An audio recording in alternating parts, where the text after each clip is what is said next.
حکایت۔ طوطا کہنے لگا کہ کسی وقت میں ایک بڑھئی اور سنار اور درزی اور زاہد چاروں آپس میں مل کر کسی شہر کو کچھ روزگار کو چلے۔ اتفاقاً ایک دن سوائے منزل کے کسی جنگل میں شام کے ہونے سے راہ بھول گئے اور آپس میں کہنے لگے کہ آج کی شب اس جنگل میں رہیے اور پاسبانی کیجیے۔ اس بیابان میں ہر ایک چیز کا خطرہ ہے، بہتر یہ ہے کہ ہم چاروں ایک ایک پہر جاگیں اور چوکی دیں، خدا کے فضل سے صبح کے وقت اپنی منزل مقصود کو بخیریت پہنچیں۔ یہ بات ہر ایک نے پسند کی اور پہلے پہر کی چوکی بڑھئی کے ذمہ ہوئی اور وہ سب سو رہے۔ نوبت نجار۔ بعد ایک گھڑی کے اس نجار نے بسولہ لے کر کسی درخت کی ٹہنی موٹی سی کاٹی اور اس کی پتلی حسین اپنی کاریگری سے بنا کر تیار کی۔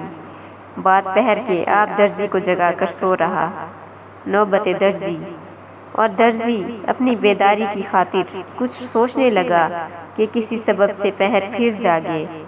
اتنے میں نجار کی کاریگری سے وہ پتلی نظر آئی، تب اپنے دل میں کہنے لگا کہ نجار نے اپنا ہنر دکھانے کو یہ صورت چوبی بنائی ہے، بس میں بھی ایسے کپڑے سی سا کر ٹھیک ٹھاک پہناؤں کہ اس کا حسن دونا نکلے۔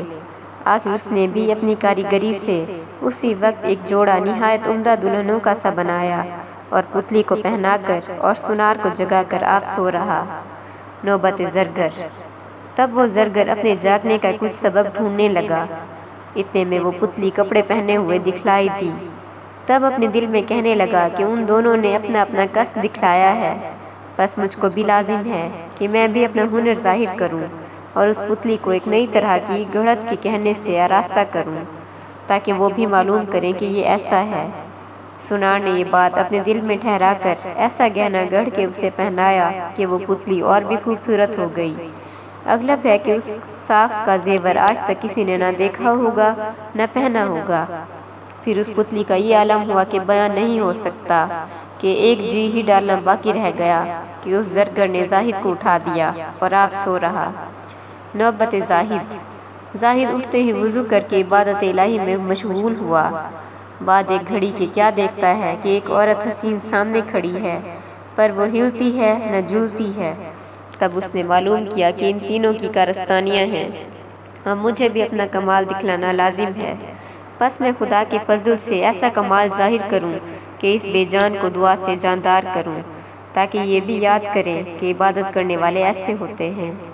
آخر کار وہ زاہد بعد نماز کے جناب کریم میں بے اختیار ہو کر دعا مانگنے لگا کہ اے خالق زمین و آسمان، واسطے اپنی خداوندی کے اس تصویر چوبی میں جان دے اور گویا کہ میں بھی آبرو اپنی یاروں میں پاؤں۔ بارہ یہ التجا اس کی جناب باری میں قبول ہوئی۔ اسی گھڑی اس پتلی میں جان پڑی اور آدمیوں کی طرح سے باتیں کرنے لگی۔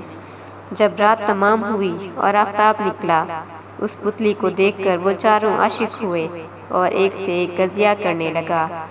نجار بولا کہ میں اس کا مالک ہوں کیونکہ اس کاٹھ کو میں نے آدمی کی صورت تراش کر بنایا ہے، میں لوں گا۔ خیاط بولا کہ میں اس کا وارث ہوں، کس واسطے کہ میں نے اس پتلی کو حرمت دی ہے اور کپڑے پہنائے۔ سنار بولا کہ یہ دلہن میرا حق ہے کیونکہ میں نے ایسا گہنا پہنایا ہے کہ بنی سے بن گئی۔ زاہد بولا کہ یہ دلہن میرا حق ہے کہ وہ کاٹھ کی پتلی تھی، میری دعا سے حق تعالیٰ نے اسے جان دی، سوا میرے اور کس کا منہ ہے کہ اس پر آنکھ ڈال سکے، میں لوں گا۔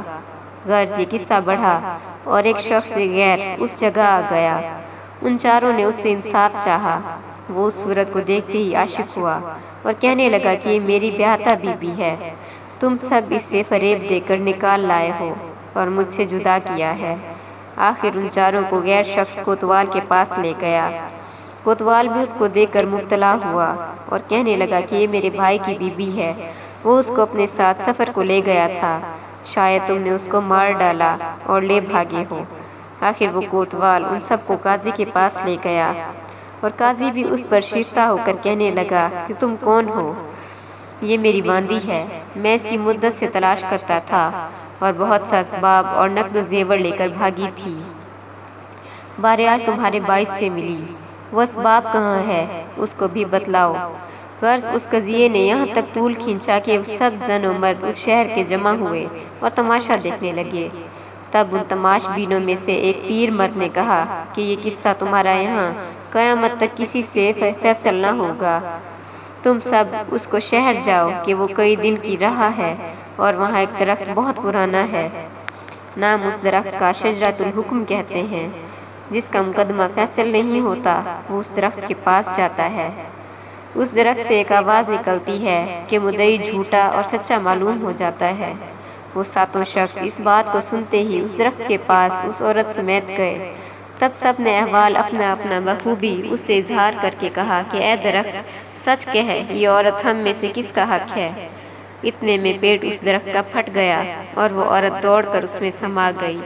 تب اس درخت سے آواز نکلی کہ تم نے بھی سنا ہوگا کہ ہر ایک چیز اپنی اصل پر جاتی ہے، چلو ہوا کھاؤ اور ٹھنڈے ٹھنڈے اپنے گھر کی راہ لو۔